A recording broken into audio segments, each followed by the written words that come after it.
शांति।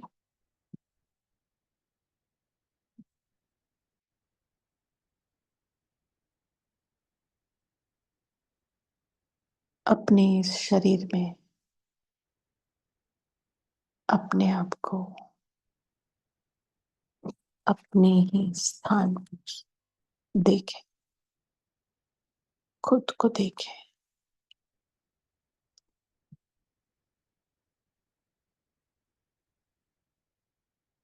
अपना जो स्थान है मस्तक सिंहासन पर,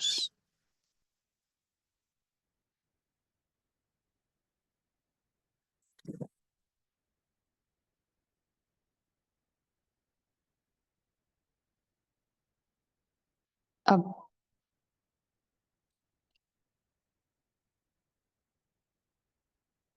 सारे शरीर से धीरे धीरे मैं आत्मा अपनी चैतन्य शक्ति को समेट रही हूं।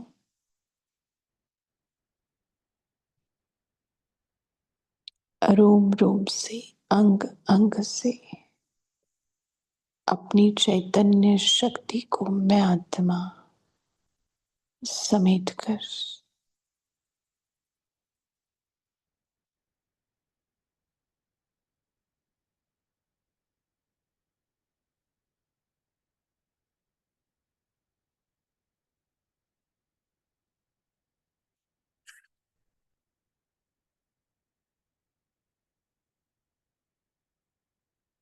महसूस कर रही हूं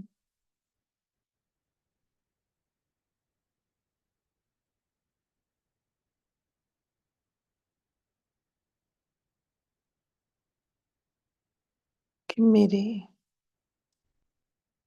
देह से सारी चैतन्यता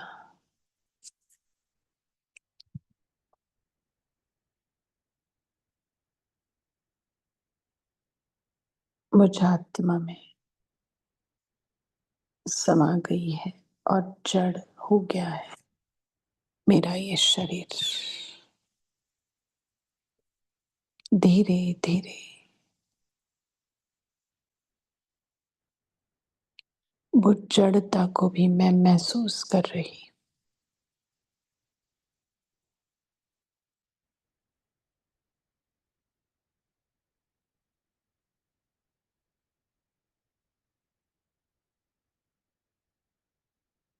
और अब मैं इस शरीर से अपने मस्तक, अपने स्थान से भी उपराम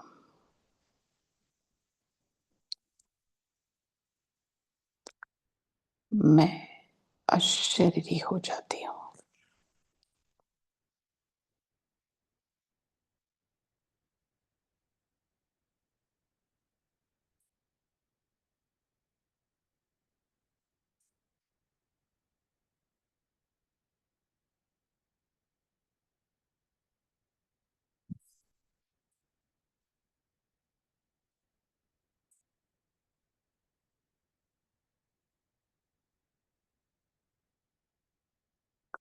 समझकर,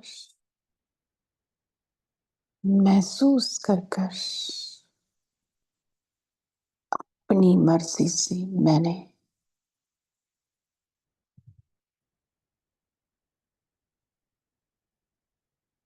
इस शरीर को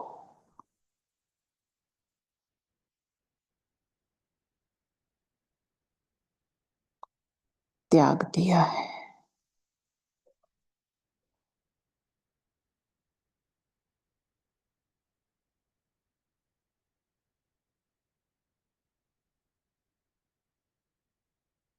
एकदम ऊपर, अलग, न्यारी।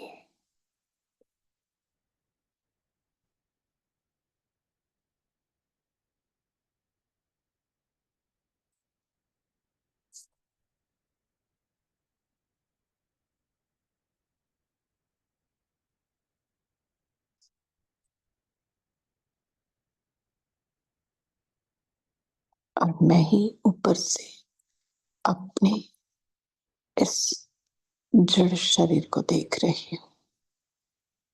मैं चैतन्य आत्मा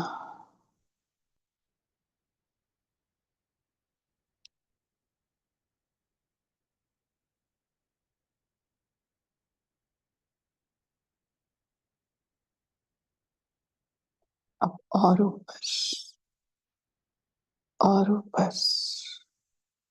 अब पहुंच जाती हूँ। मैं निराकार उस निराकारी दुनिया में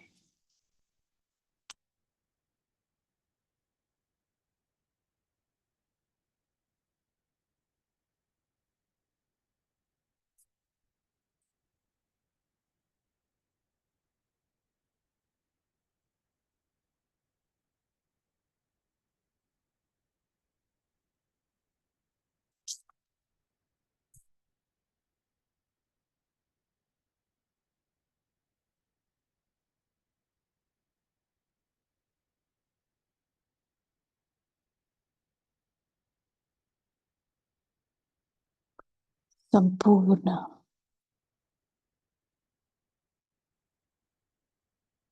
निराकार अवस्था, मेरा ये निज स्वरूप, निज देश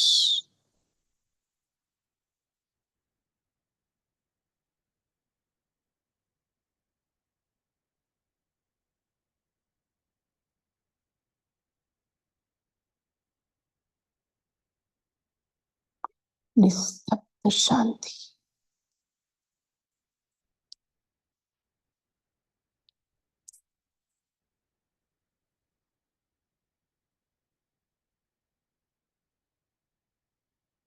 और मैं अचल अडोल, हर हलचल से मुक्त।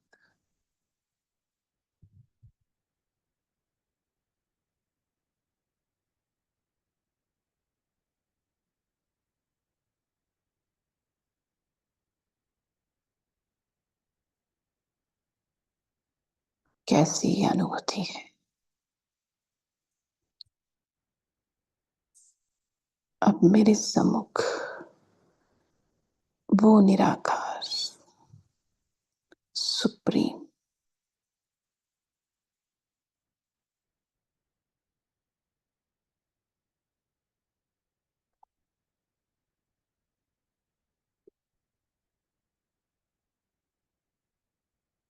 और मेरे अंदर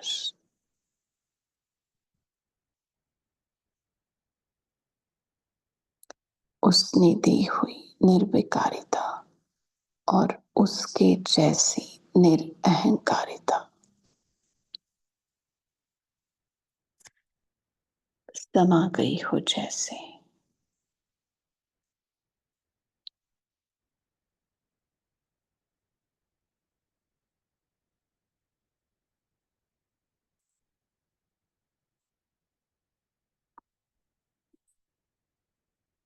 मैं निराकारी, निर्विकारी और निरअहंकारी ऐसी आश्चर्य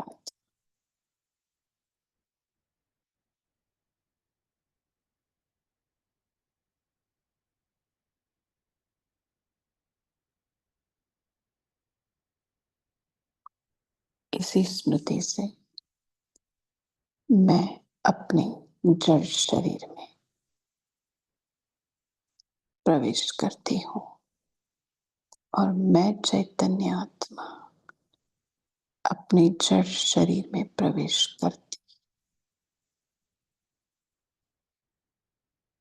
मेरी चैतन्य शक्ति सारे शरीर में अंग अंग में प्रवाहित करने लग जाती है।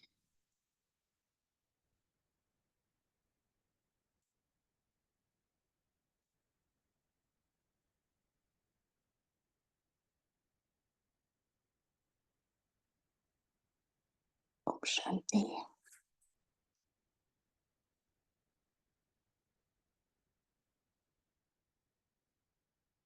अंकुर भाई जी, आप मुरली रीड कर सकते।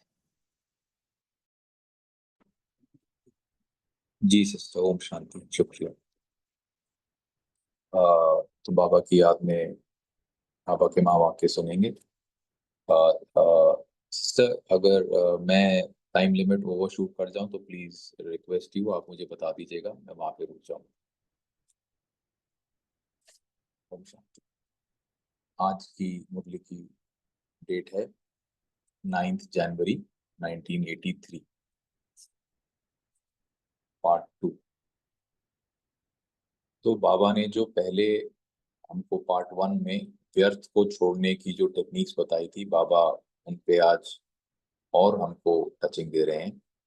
बाबा ने आज कैसे बदलना है, कैसे व्यर्थ को समर्थ में बदलना है, कैसे हम विदेशी से हमको अपने स्वदेशी संस्कारों में आना है, सहनशीलता की क्वालिटी यूज करते हुए, इस बारे में हमको बताया है। और आज बाबा ने एक एक पुरानी एक कहानी है हंस और बगुले की, बाबा ने उस पे टचिंग दी है। और एक जो ईर्ष्या की जो एक नेगेटिव क्वालिटी हम में आ जाती है कभी कभी, ईर्ष्या इज ऑल्सो रिलेटेड टू व्यर्थ भाव। तो बाबा ने किस तरह हम उसको रिजॉल्व करके, किस तरह निमित्त आत्माओं से हम सलाह मशवरा लेके, बाबा ने एक वर्ड बार बार आज यूज करा है, वेरीफाई। तो बाबा की टचिंग हुई है पढ़ते पढ़ते। बहुत ही वेरी फायदेमंद टेक्निक इज टू वेरीफाई निमित्त आत्माओं से, बाबा ने आज बताया है। शुभ भावना की अहमियत के बारे में बाबा ने बताया है हमको। और किस तरह जब भी अगर कोई ईर्ष्या की भावना है और कोई भावना आए तो हमेशा बाप को बीच में लाएं, तो उसका सोल्यूशन मिल जाता है। तो बाबा की याद में हम बाबा के महावाक्य सुनेंगे। 9 जनवरी 1983। ओम शांति। अव्यक्त बाप दादा मधुबन। व्यर्थ को छोड़ समर्थ संकल्प चलाओ। सर्व खजानों से भरपूर करने वाले, पद्मा पद्म भाग्यशाली बनाने वाले शिव बाबा बोले, मुझे अपने को बदलना है। स्थान को व दूसरे को नहीं बदलना है, लेकिन अपने को बदलना है। यह ज्यादा स्मृति में रखो। समझा? ये बाबा का मेन वो हमको बता रहे हैं कि अगर बदलना है, हम हमेशा यही सोचते रहते हैं कि दूसरी चीजें बदलनी है, इसको बदलूं, स्थान बदलूं, उसका संस्कार बदले। नहीं, बदलना किसको है? हमको अपने आप को बदलना। अब विदेशी से स्वदेशी संस्कार बना लो, सहनशीलता का अवतार बन जाओ। जिसको आप लोग कहते हो अपने को एडजस्ट करना है, किनारा नहीं करना है, छोड़ना नहीं है। ये जो यहाँ पे बाबा किनारा कह रहे हैं, ये न्यारा और प्यारा जब बनने को बाबा कहते हैं कि किनारा कर लो, उस किनारे से ये बिल्कुल अलग है। तो किनारा नहीं करना है। बाबा आगे बताएंगे कि किस तरह अगर हम किनारा नहीं करना और कर लेते हैं तो डिससर्विस भी हो जाती है, बाबा नीचे बताएंगे। किनारा नहीं करना है, छोड़ना नहीं है। हंस और बगुले की बात अलग है, उन्हों की आपस में खिटखिट है। तो ये एक बहुत ही एक पंचतंत्र की कहानी है हंस और बगुले की। बाबा ने इसका एग्जाम्पल लेके, ये हमारे ऊपर अप्लाई होता है। अगर आप, मैंने अपने बारे में जो सोचा, कभी कभी हम बनना तो हंस चाहते हैं, लेकिन हम बिहेव बगुलों की तरह करते हैं। एक वो फ्रेज भी है, बगुला भगत। तो वो कहानी संक्षिप्त में ये है कि हंस और बगुला जो थे, दोस्त थे आपस में। लेकिन एक बार क्या होता है, बगुले को थोड़ी ईर्ष्या हो जाती है उससे। तो बगुला हंस को कहता है कि देखो, तुम भी सफेद, मैं भी सफेद, हम दोनों तो एक जैसे हैं, तो हम दोनों एक जैसे ही हैं। वो अपने आप को हंस जैसा स्पेशल मानना चाहता है। वो चाहता है कि हंस भी मान जाए कि भाई मैं भी इसके जैसा ही। तो उनमें बात होती है, फिर वो कहते हैं चलो हम जाके दूसरे जानवरों से पूछते हैं। वो पहले किसी खरगोश से पूछते हैं, मैं संक्षिप्त में सुना रहा हूँ। फिर किसी कौवे से पूछते हैं, 3-4 जानवरों से पूछते हैं। सब कहते हैं नहीं, चलो आप भी सफेद हंस जी, बगुले जी आप भी सफेद, तो मेरे को तो कोई फर्क नहीं दिखता आप दोनों में। फिर आखिर में उनको एक कौवा कहता है, देखो जो दिखता है वो होता नहीं है, इसलिए मैं नहीं बता सकता आपको, तो आप एक बहुत ही वाइज बूढ़े बंदर जी हैं, उनसे पूछिए जाके। तो वो बंदर के पास जाते हैं। तो बंदर कुछ नहीं कहता, बंदर अंदर से 2 कटोरियों में दूध लेके आता है और सामने रख देता है, एक हंस के सामने, एक बगुले के सामने। तो कहता है अभी आप पीजिए इसको। तो पीते हैं। हंस की कटोरी में पानी बच जाता है, बगुले की कटोरी में कुछ नहीं बचता।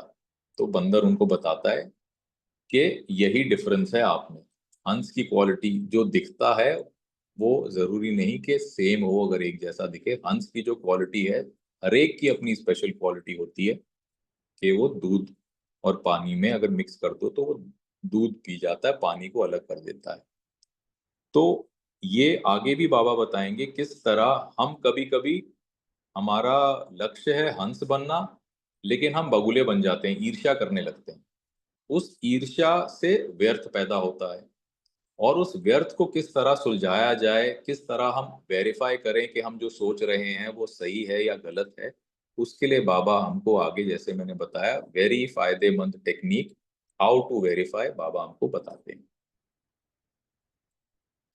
तो हंस और बगुले की बात अलग है, उन्हों की आपस में खिटखिट है। वह भी जहां तक हो सके उसके प्रति शुभ भावना से ट्रायल करना अपना फर्ज है। कई ऐसे भी मिसाल हुए हैं जो बिल्कुल एंटी थे, लेकिन शुभ भावना से निमित्त बनने वाले से भी आगे जा रहे हैं। तो शुभ भावना से फुल फोर्स से ट्रायल करनी चाहिए। अगर फिर भी नहीं होती है तो फिर डायरेक्शन लेकर कदम उठाना चाहिए। यहां बाबा टेक्निक बता रहे हैं, क्योंकि कई बार ऐसे किनारा कर देने से कहां डिससर्विस भी हो जाती है। और कई बार ऐसा भी होता है कि आने वाली ब्राह्मण आत्मा की कमी होने के कारण अन्य आत्माएं भी भाग्य लेने से वंचित रह जाती हैं। इसलिए पहले स्वयं ट्रायल करो, फिर अगर समझते हो यह बड़ी प्रॉब्लम है तो निमित्त बनी आत्माओं से वेरीफाई कराओ। फिर वह भी अगर समझती हैं कि अलग होना ही ठीक है, फिर अलग हुए भी तो आपके ऊपर जवाबदारी नहीं रही, आप डायरेक्शन पर चले। ये बाबा ने हमको किस तरह वेरीफाई करना है टेक्निक बताई, ताकि हम अगर ईर्ष्या या कोई और नेगेटिव क्वालिटी आए तो हम व्यर्थ में ना घुसे। फिर आप निश्चिंत। कई बार ऐसा होता है, जोश में छोड़ दिया, लेकिन अपनी गलती के कारण छोड़ने के बाद भी वह आत्मा खिंचती रहती है, बुद्धि जाती रहती है। यह भी बड़ा विघ्न बन जाता है। तन से अलग हो गए, लेकिन मन का हिसाब किताब होने के कारण खिंचता रहता। इसलिए निमित्त बनी हुई आत्माओं से वेरीफाई कराओ, क्योंकि यह कर्म की फिलॉसफी है। बाबा अभी कर्म की फिलॉसफी के बारे में यहाँ पे इलेबोरेट करेंगे थोड़ा। यह कर्म की फिलॉसफी है, जबरदस्ती तोड़ने से भी मन बार बार जाता रहता है। कर्म की फिलॉसफी को ज्ञान स्वरूप होकर पहचानो और फिर वेरीफाई कराओ, फिर कर्म बंधन को ज्ञान युक्त होकर खत्म करो। बाकी ब्राह्मण आत्माओं में जब हम शरीक होने के कारण ईर्ष्या उत्पन्न होती है, अब ये ईर्ष्या शब्द हम रिलेट करेंगे ऊपर जो बगुला और हंस की जो कहानी थी उससे रिलेट करेंगे हम, क्योंकि उनमें बगुले में ईर्ष्या के कारण ही बाबा ने कितनी, मतलब कितना सही एग्जाम्पल, सटीक एग्जाम्पल बाबा हमको ऊपर बता रहे हैं, और यहाँ पे बाबा उसी पे पॉइंट पे वापस राउंड ऑफ करके आ रहे हैं। ईर्ष्या उत्पन्न होती है, ईर्ष्या के कारण संस्कारों का टक्कर होता है, लेकिन इसमें विशेष बात यह सोचो कि जो हम शरीक हैं उसको निमित्त बनाने वाला कौन। हम शरीक यानी जो हमारे हम साथी हैं, उसको निमित्त बनाने वाला कौन। उनको नहीं देखो, फलाना इस ड्यूटी पर आ गया, फलानी टीचर हो गई, नंबर 1 सर्विसेबल हो गई, लेकिन यह सोचो कि इस उस आत्मा को निमित्त बनाने वाला कौन? चाहे निमित्त बनी हुई विशेष आत्मा द्वारा ही उनको ड्यूटी मिलती है, लेकिन निमित्त बनने वाली टीचर को भी निमित्त किसने बनाया? इसमें जब बाप बीच में हो जाएगा तो माया भाग जाएगी, ईर्ष्या भाग जाएगी। लेकिन जैसे कहावत है ना, या होगा बाप या होगा पाप। जब बाप को बीच से निकालते हो तब पाप आता है। ईर्ष्या भी पाप कर्म है ना। अगर समझो बाप ने निमित्त बनाया है तो बाप जो कार्य करते उसमें कल्याण ही है, तो फिर ईर्ष्या उत्पन्न ही नहीं होगी। अगर उसकी कोई ऐसी बात अच्छी न भी लगती है, रांग भी हो सकती है, क्योंकि सब पुरुषार्थी हैं। वह कह रहे हैं हम सब पुरुषार्थी हैं, तो हो भी सकता है आपको उसकी बात रॉन्ग लग जाए। अब वो है रॉन्ग कि नहीं रॉन्ग, सब पुरुषार्थी हैं। अगर रॉन्ग भी है तो अपनी शुभ भावना से ऊपर दे देना चाहिए, ऊपर बाबा को दे देना चाहिए, ईर्ष्या के वश नहीं। नहीं तो क्या बनेंगे हम, फिर वो बगुला बन जाएंगे। लेकिन बाप की सेवा से हमारी सेवा है, इस शुभ भावना से श्रेष्ठ जिम्मेवारी से ऊपर बात दे देनी चाहिए। देने के बाद खुद निश्चिंत हो जाओ। फिर ये नहीं सोचो कि ये बात दी फिर क्या हुआ, कुछ नहीं, कुछ कुछ हुआ नहीं, हुआ व नहीं, ये जिम्मेदारी बड़ों की हो जाती है।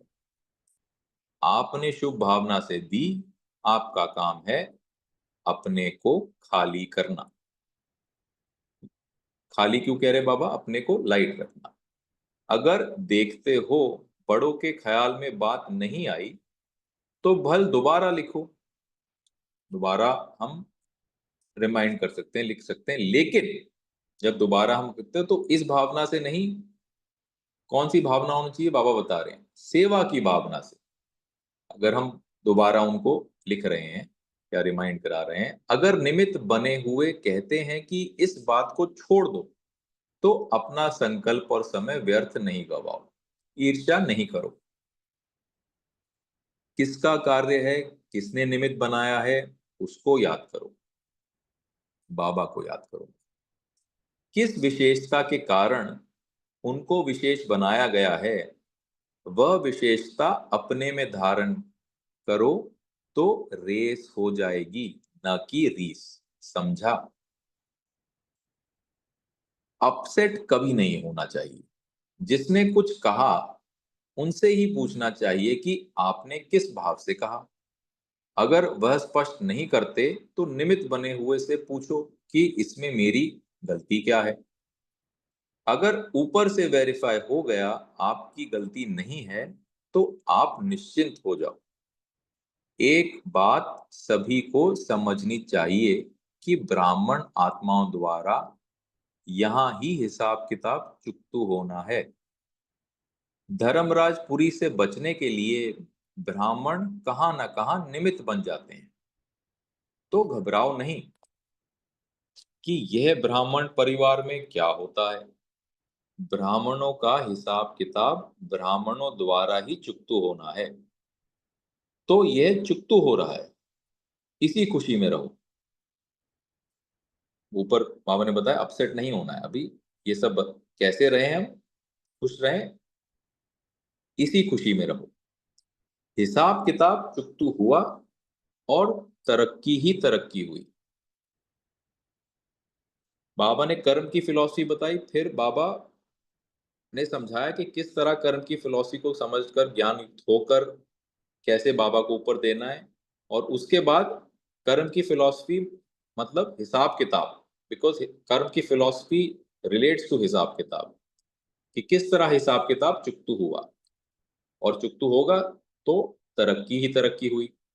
अभी एक वायदा करो कि छोटी छोटी बात में कंफ्यूज नहीं होंगे, प्रॉब्लम नहीं बनेंगे, लेकिन प्रॉब्लम को हल करने वाले बनेंगे।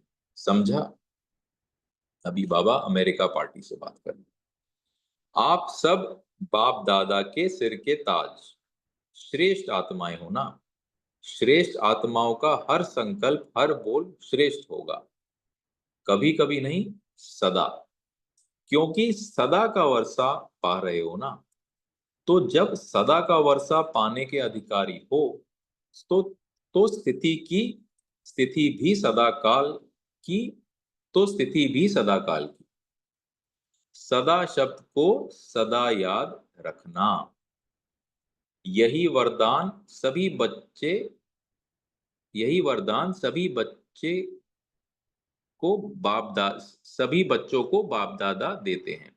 बाबा की याद में इधर मैं करेक्ट कर रहा हूं, सभी बच्चों को बाप दादा देते हैं।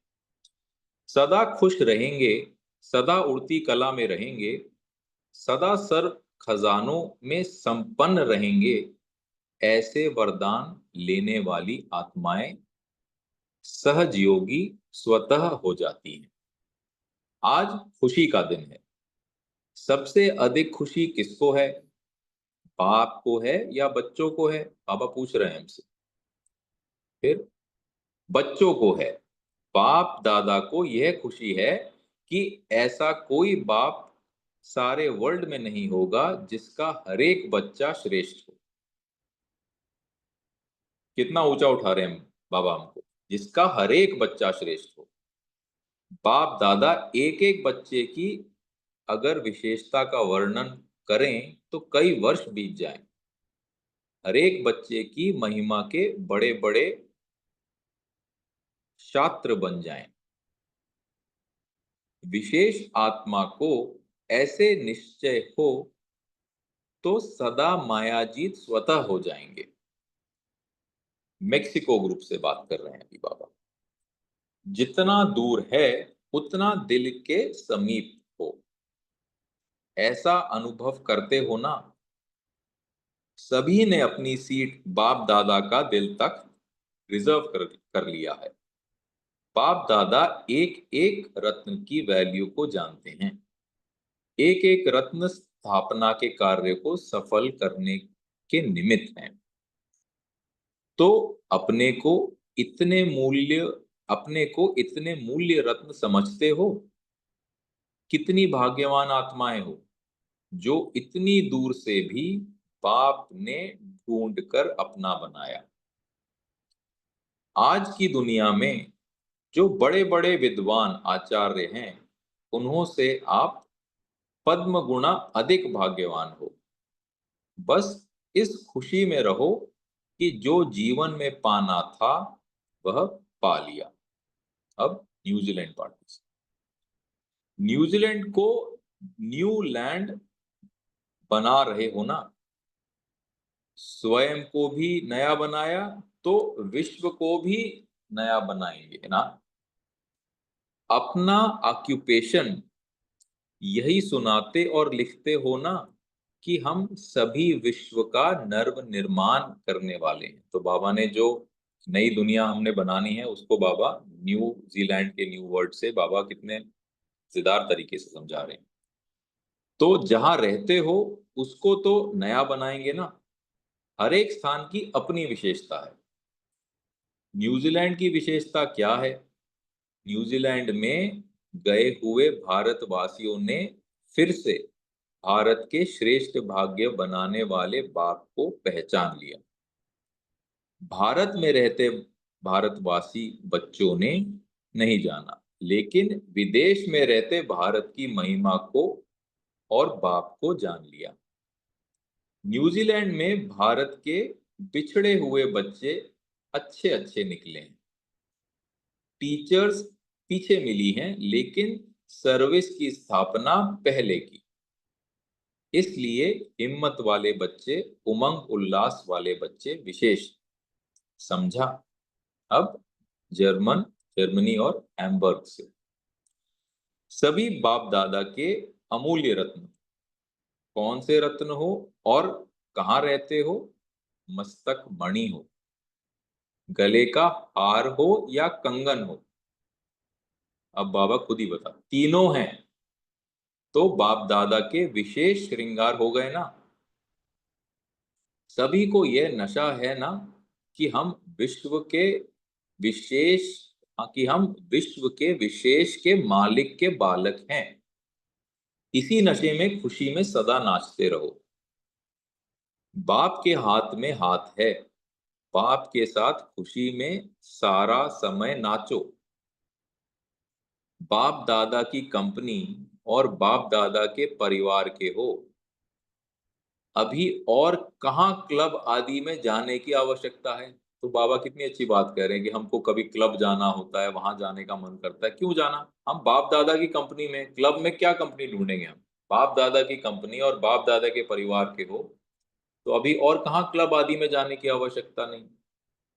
सदा चेहरे में ऐसी खुशी की झलक हो जो आपका चेयरफुल चेहरा बोर्ड का काम करे।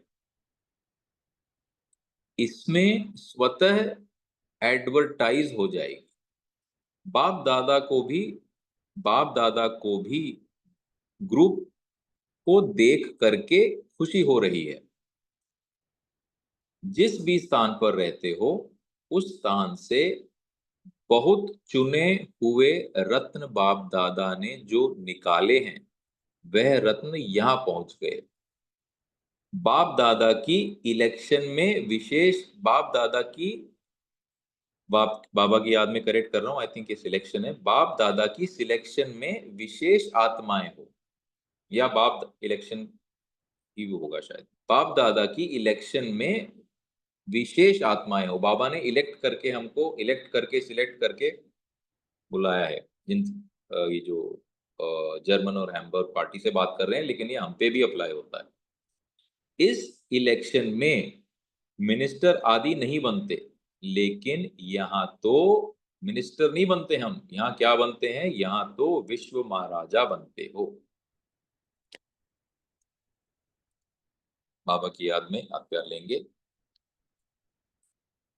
हम ऐसी आत्माओं को जो बाबा ने जिनको इलेक्ट किया है, चाहे हम पहले बगुले थे, लेकिन हंस बनाने वाले हमको बाबा को, जिन्होंने हमको इलेक्ट किया है, कर्म की फिलॉसफी हमको समझाने वाले बाबा को, ताकि हम ज्ञान युक्त होकर ईर्ष्या से मुक्त हो पाएं और हम व्यर्थ को समर्थ करने वाली आत्माओं का बाप दादा को याद, प्यार और नमस्ते। ओम शांति। अभी जैसे सिस्टर डायरेक्शन देंगी, उस हिसाब से हम मनन चिंतन करेंगे। ओम शांति।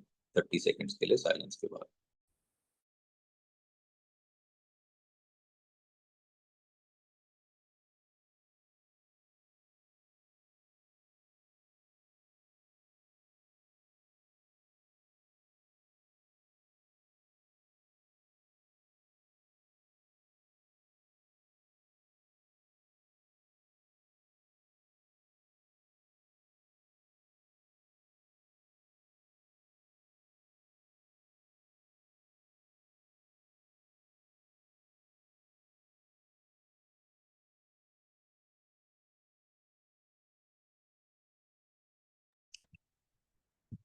थैंक यू अंकुर भाई।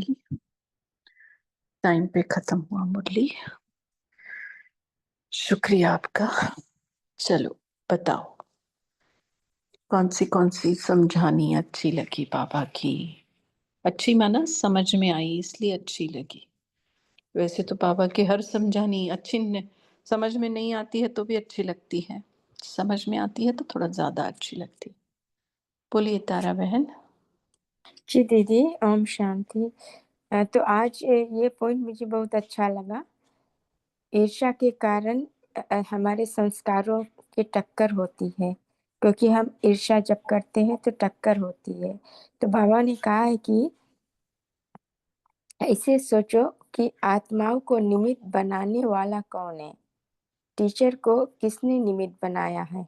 तो जब हम जानेंगे कि बाप ने टीचर को निमित्त बनाया है और आत्माओं को निमित्त बनाया है, तो हमें बाप को हम जब बीच में ले आते हैं तो हमें फिर ईर्ष्या नहीं आती है और फिर माया भी भाग जाती है। तो बाबा ने बोला बाप को बीच में रखो तो पाप नहीं होगा और उसमें फिर कल्याण होगा। तो संकल्प में हम ईर्ष्या नहीं करेंगे। बाप को बीच में रखेंगे तो ईर्ष्या नहीं आएगी, वो माया भी भाग जाएगी। ओम शांति। जी। ओम शांति दीदी।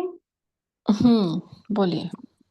बाबा ने कहा, बाप दादा ने हमें अमूल्य रत्न कहा है और हम रत्न कौन से है, हम मुस्तक मणि है और गले का, बाबा के गले का हार है और कंगन भी है। बाबा ने बताया तीनों है और बाप दादा के हम विशेष श्रृंगार है। तो हमें यह नशा होना चाहिए हम ईश्वर के विशेष मालिक के बालक है, तो हमें सदा खुशी में रहना है और वो बोल सकते कि हमें पाना था तो पा लिया। ओम शांति।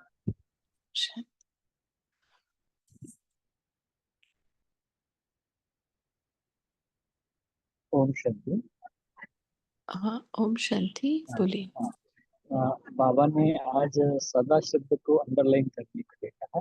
कभी कभी नहीं, चाहे पढ़ाई हो या जो भी है, सूर्य जीवन का हो, सदा का लो चलो। और ये सदा ये गीत गाते रहो कि इस जीवन में जो कुछ हमने पाना था वो हमने पा लिया। ओम शांति। जी, पाना था सो पा लिया। और देखा जाए तो ऐसे भी बोल सकते हैं ना, पाएंगे ये कभी चाहना भी नहीं थी। भगवान को पाना ये कभी स्वप्न में भी नहीं आया था। हाँ, कि भगवान ऐसे मिलेगा और उसको पाएंगे। मतलब जो पाना था, पता नहीं, मतलब हमें तो कभी सोच में नहीं था बाबा कि भगवान को पा लेंगे किसी दिन। लेकिन जो सोच में नहीं था उसने वो करके दिखाया, तो अभी क्या ही बताएं उसको, है ना। जी, बोलिए दीप्ति बहन बोलिए। ठीक है, बोल। हाँ, दीप्ति बहन बोलेंगे, हैंड रेज किया था ना, फिर उसके बाद फिर राजेंद्र भाई। हाँ, बोलिए। जी, ओम शांति दीदी। तो आज बाबा ने कहा कि आपको अगर किसी से ईर्ष्या होती है तो आप किनारा मत करो, आप बड़ों की राय लो, उसको शुभ भावना दो। और क्योंकि बाबा ने कहा कि अगर आप किनारा करते हो तो वो भी गलत है, क्योंकि वो भी डिससर्विस है। तो बाबा ने कहा अगर आप जोश में आके छोड़ देते हो तो भी आपको वो खींचती है वो आत्मा, क्योंकि आपका हिसाब किताब है उस आत्मा के साथ। तो बाबा ने कहा कर्म की फिलॉसफी को ज्ञान युक्त होकर चलाओ। तो ज्ञान को बीच में लाओ, बाबा को बीच में लाओ और उस हिसाब को चुकतू करो, फिर आप उड़ोगे ही उड़ोगे। एक बार वो चुकतू हो गया तो आप बहुत लाइट हो जाओगे। ओम शांति। जी, बोलिए ओम राजेंद्र शांति। भाई। हाँ। बाबा ने बताया कि बाप और बच्चे, इसमें सबसे ज्यादा खुशी किसको है? किसी ने जवाब दिया बच्चों को है। तो बाबा ने कहा बाप को भी ज्यादा खुशी है, क्योंकि ऐसा बाप का होगा दुनिया में जिसके इतने सारे विशेष बच्चे हो, जिसके अंदर विशेषता है। तो बाबा कहते हैं अगर इन विशेषताओं का मैं वर्णन करूं तो एक एक की विशेषताओं का देखो बाबा ने कितना ऊंचा उठाया है, शास्त्र बन जाए। इतने तुम महान आत्माएं हो, बाबा कहते ऐसा निश्चय अगर बच्चों को भी सदा रहेगा तो माया जीत बन जाएंगे। ओम शांति। शुक्रिया बाबा। जी, बहुत अच्छा। कौशल्या बहन बोलिए। दीदी ओम शांति। आवाज आ रहा है? जी, आ रहा है, बोलिए। मुझे बाबा की ये पॉइंट अच्छी लगी। बाबा ने कहा हमें अपने को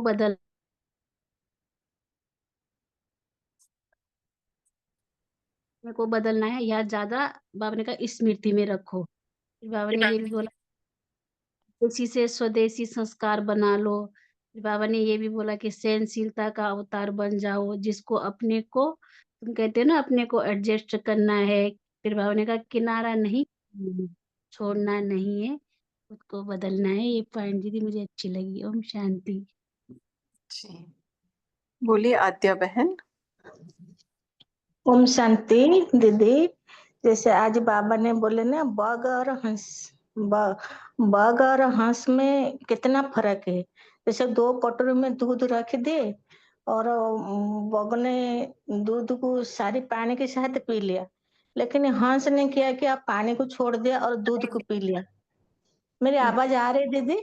जी जी, आ रहे, अच्छे से आ रहे, सुन रहे हैं। तो जैसे बाबा हमको चुना, फोटो में कोई हमको चुना, हम भी ऐसे काम करेंगे। हम तो है एक पवित्रता, जैसे हम तो है हंस है, लेकिन ये हमको ऐसे काम करना है जैसे सबको पता चले कि ये हंस है, ये बगुला नहीं है। जैसे हंस के पास सब अट्रैक्शन होके आते हैं, हंस को प्यार करते, मतलब उसको देखने के आते। जैसे हम भी ऐसे काम करें जैसे हमारे पास भी सब उनको पता चले कि ये कोई अलग है हमसे, जैसे हम ऐसे व्यवहार करें, जैसे घर गृहस्थ में होते हुए भी हमको ऐसे करना चाहिए। ओम शांति। जी, सही बात है। गुणों की वजह से, वैसे रंग तो दोनों का सफेद है, बट गुणों की वजह से वो आकर्षित करता है। आज के साकार मुरली में बाबा ने कहा ना कि फॉरेनर्स गोरे होते हैं, लेकिन क्या उनको देवता थोड़ी कहेंगे? हाँ, दैवी गुण भी होने चाहिए। तो हंस और बगुले में क्या फर्क? गुणों के आधार से वो वैसा है ना। जी। आज भी जो सुबह का मुरली में दीदी, वो भी मेरे को अच्छा लगा। जैसे फॉरेनर से है गुरे, लेकिन ये क्या वो देवी देवता बन पाएंगे? इससे मेरे को बहुत अच्छा लगा। इसके लिए तो गुण चाहिए ना। जी। शांति। हम्म, बोलो, और किसी को शेयर करना है पॉइंट? को होस्ट लोग कर सकते हैं, अंकुर भाई भी कर सकते हैं, बोलिए।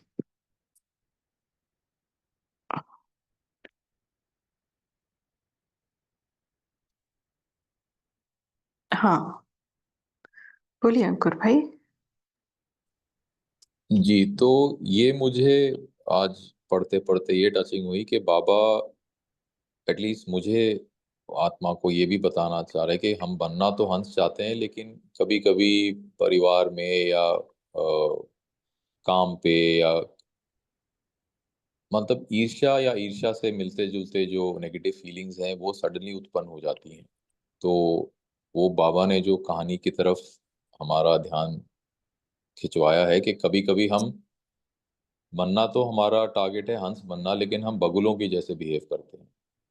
तो उसके लिए बाबा ने आज युक्ति बताई कि पहले तो हम अगर हो सके तो डायरेक्टली उन्हीं से पूछ लें, अगर नहीं तो हमको निमित्त आत्माओं से राय मशुरा लेके उनसे वेरीफाई करना चाहिए कि किस तरह वो, या तो हम किनारा हमको करना है नहीं करना है, और ताकि हम व्यर्थ में ना घुसें, बिकॉज वो व्यर्थ का रास्ता है और वो फिर एक वर्लपूल की तरह बन जाता है कि आप सोचते रहते हैं। जो बाबा ने मुरली में भी बताया कि तन से तो चलो बॉडीली आप शायद फिजिकली उनके सामने नहीं है, लेकिन दिमाग में फिर वही बात चलती रहती है। तो आई थिंक कितना इंटरेस्टिंग है कि बाबा ने हंस और बगुले की कहानी चुनी ईर्ष्या के बारे में और उसकी युक्ति के बारे में समझाने के लिए।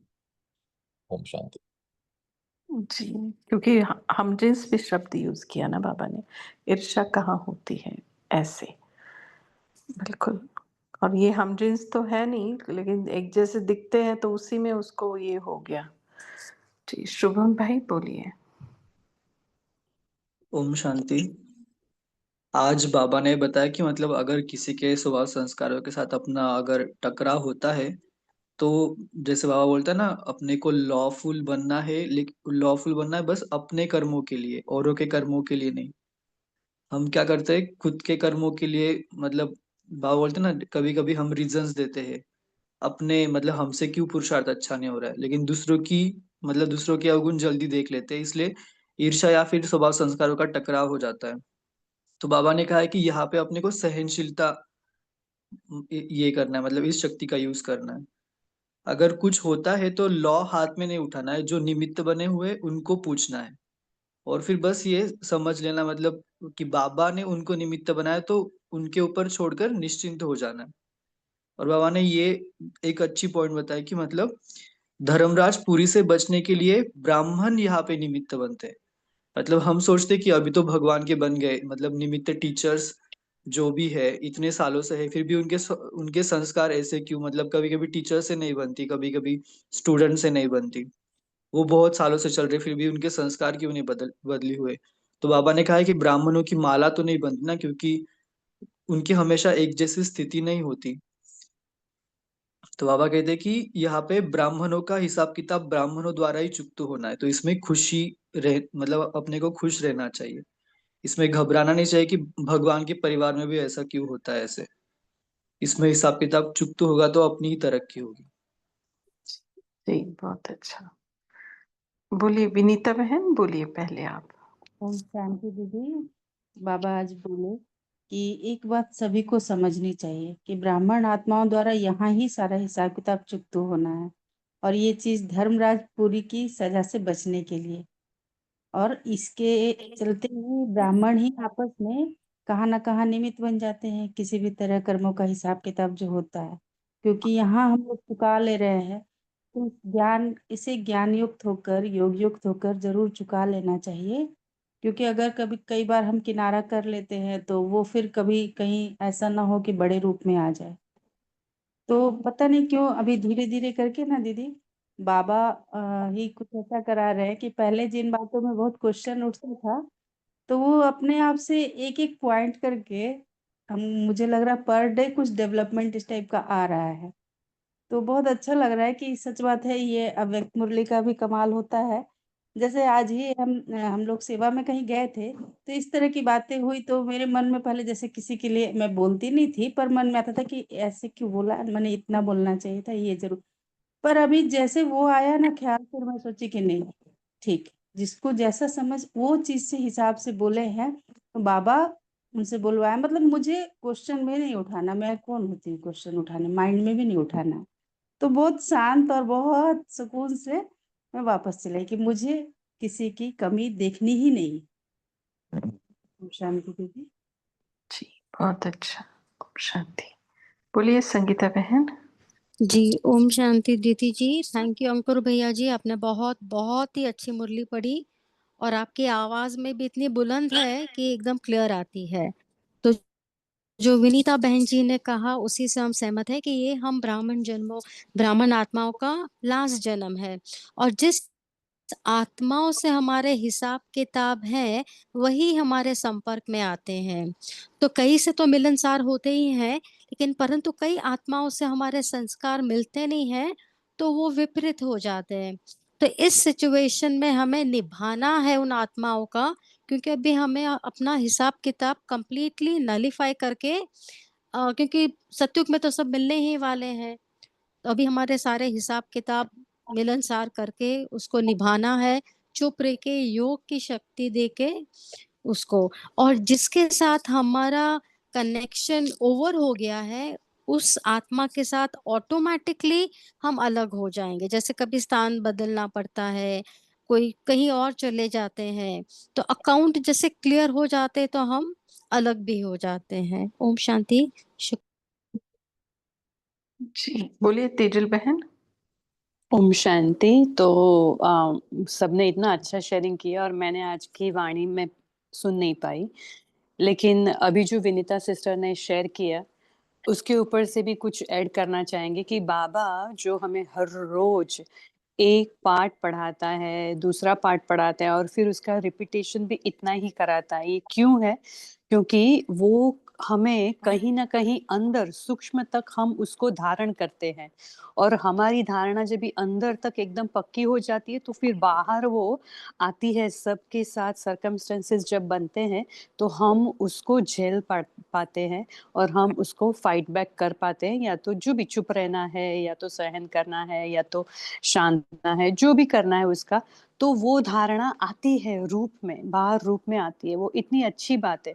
इसलिए बाबा इतने सालों से हमें मुरली में कितना, आप देखो, हम आत्मा का पाठ ही ले लो, पक्का पहले दिन से लेकर अभी तक यही पढ़ रहे हैं। ऐसे हमारी जो बातें हैं, गुण शक्तियां, आपने आई थिंक उन्होंने कोई एग्जांपल दिया कि उन्होंने सहन कर लिया या चुप रहे, तो ये जब भी धारणाएं हम सुनते ही रहते हैं, सुनते रहते हैं, तो अंदर सूक्ष्मता से हम उसको ग्रहण भी करते जाते हैं। तो ये बाबा की एक बहुत ही अच्छी विधि है कि कितना सालों से हम इतनी मुरलियां पढ़ रहे हैं, तो अभी वो आ रही है हमारे बिहेवियर में। ओम शांति। जी, पोल लॉन्च कर दिया है शेरू भाई ने, वो कर देना। और अंकुर भाई जी आप तब तक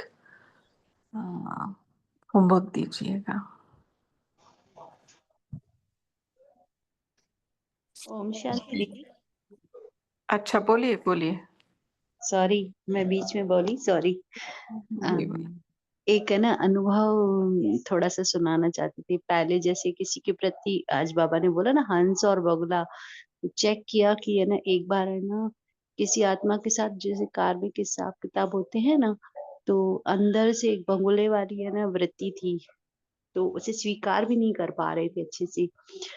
फिर है ना जैसे निमित्त आत्मा के लिए भी बाबा ने कहा कि उन्हें सुना दो। तो ये चेक आज ये भी चेकिंग थी कि वो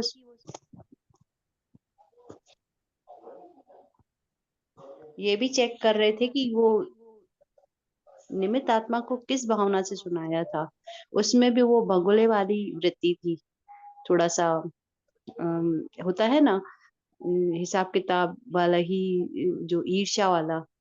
तो फिर है ना थोड़े समय बाद ये दीदी को सुनाया, तो एक मुरली में है ना बाबा ने कहा सामने ही बैठे थे, तो उसी समय नेक्स्ट डे हम मुरली सुनने गए सेंटर पर, तो मुरली में निकला कि है ना अगर व्यर्थ चिंतन चलेगा तो समर्थ बुद्धि में नहीं जाएगा।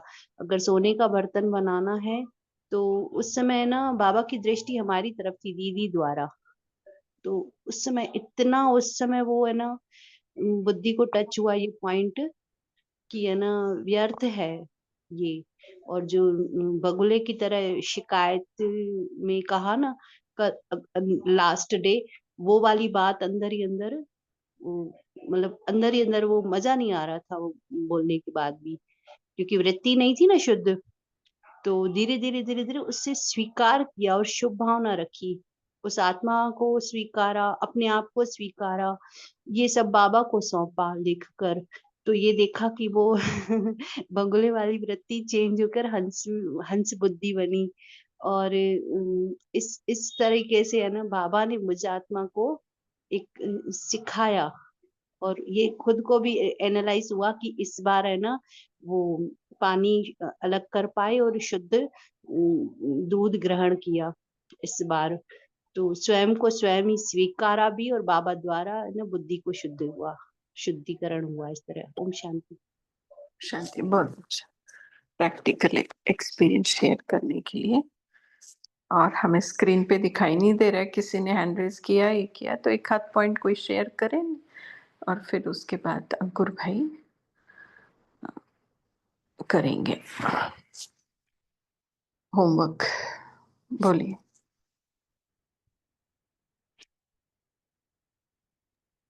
जी, ओम शांति।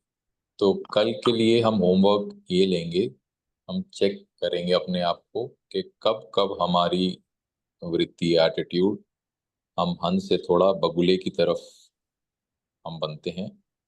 और बाबा ने जो आज युक्ति बताई है कि अगर ईर्ष्या या कोई भी नेगेटिव फीलिंग आ रही है उसको सुलझाने का क्या तरीका है। टक्कर के लिए दो चीजों का होना जरूरी है, हम आत्मा और एक और आत्मा। और बाबा ने जो हमको बताया है अगर हम उससे हम युक्ति लें, टक्कर के लिए अगर जब भी ऐसी हमारी फीलिंग आए हम रहें ही नहीं इधर, बाबा ने जैसे बताया ऊपर दे दें सीधा, तो हम बाबा के पास सीधा पहुंच गए, हम हैं ही नहीं इधर, तो टक्कर करने के लिए कोई रहा ही नहीं ना दूसरी तरफ। जो दूसरी आत्मा है वो किससे टक्कर करेगी, हम तो हैं ही बाबा के पास, है ही नहीं। और अगर बाबा से कोई टकराना भी चाहे तो उसकी मतलब वो तो पॉसिबल है ही नहीं। तो कहाँ कहाँ हम बगुला वृत्ति में जाते हैं उसको चेक करेंगे, और अगर हम जाते हैं तो वो फीलिंग ईर्ष्या की वहां नहीं आने देंगे, सीधा बाबा को सौंपेंगे, ये चेकिंग करेंगे। ओम शांति। जी, तो हो गया, होमवर्क भी हो गया।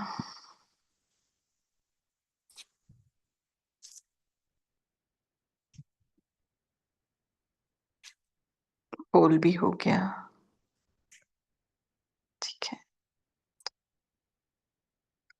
आप सबका शुक्रिया इस कॉल से जुड़ने के लिए। थैंक यू सभी को होस्ट लोगों का, अंकुर भाई जी का। Om Shanti, good night. Happy अमृत वेला। गुड नाइट, शुभ रात्रि।